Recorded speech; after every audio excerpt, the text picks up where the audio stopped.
Welcome back, everyone. This next segment, we talk about warm-ups. Are they necessary? Is your warm-up potentially too long? How do we know? Yeah.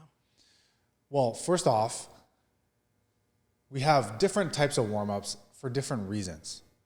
And some people may feel like they don't need to warm up, whereas other people may feel like they need to warm up for a longer period of time. If that's the case, you might want to be looking at other factors like your recovery, your sleep, your nutrition, and your hydration. That's so key because a lot of people look at their workouts individually and not from a week perspective.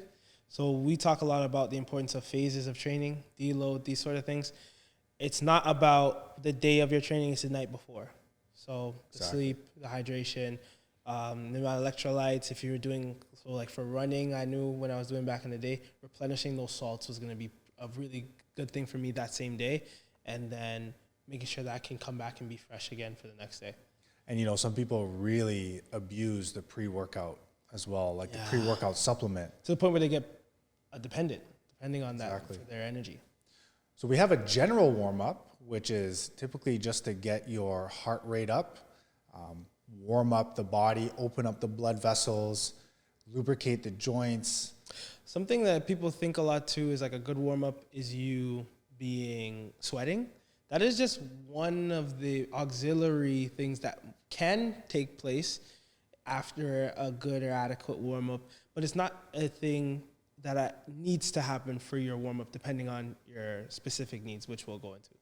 I will have to say though, as I've gotten a bit older, I definitely I definitely realized that I do need more of a warm-up, and this warm-up is specific to my body, specific to my body's needs.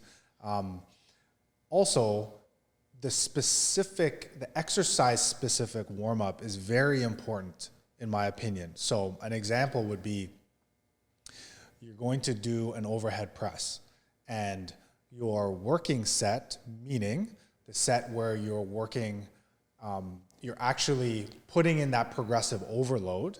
So you're not working at that top weight that you're going to be actually experiencing the major fatigue at. Right. So your warm-up sets are actually happening before your working sets. And that could be one warm-up set, it could be two, sometimes it could be three. It really depends on how I feel that day. But one thing I do know is my first set of any exercise is often weaker. And my belief and some of the theory behind it is that you have to wake up these muscles. So you have your nerves activating muscles, and the muscle fibers have to be turned on, and you want to see all of these motor neurons firing when you get to that working level, that working capacity. And what you will sense and what you will feel is that the first set will feel weaker, and you may even feel a little aches, a little maybe pain. Hear some cracking, hear some right, things. You'll hear some joint pops. Yep. You might hear some tissue popping as well if you're not hydrated. But then once you get into that third, fourth set, you feel stronger, you feel more stable. Joints are lubricated now, so Exactly. maybe that cracking is no longer present. Now, we also have something called priming. Before you get into that, I wanted to stop and say, you mentioned as you're getting older, my young athletes out there, it's also crucial for you from a sustainability standpoint to make sure that you're also taking in consideration your warm-ups, especially as I get older. The injuries and niggles that I deal with are as a result of not taking those things into consideration when I was younger. So even though you might not need it, it doesn't mean that it might not still be more beneficial for you. You could think of these things more so as activation exercises where you're activating stabilizers. Great segue. Right? Yeah. Stabilizers which will help keep your joints stable when you're pushing the higher weight, or if you're in a game where you have to move laterally, you have to jump, you got to land from a jump, whatever your sport may be. But muscle priming is very important. I'll give you an example. A deadlift is a compound movement that requires a synergy of a whole bunch of muscles, both prime movers and stabilizers. Your lat muscles, which are muscles that are in your back, they help to create tension in this line of myofascia, so muscle and connective tissue, which stabilizes your spine. If you warm up your lats prior to doing a deadlift, you'll find that you'll feel more stable, less vulnerable in the movement, right?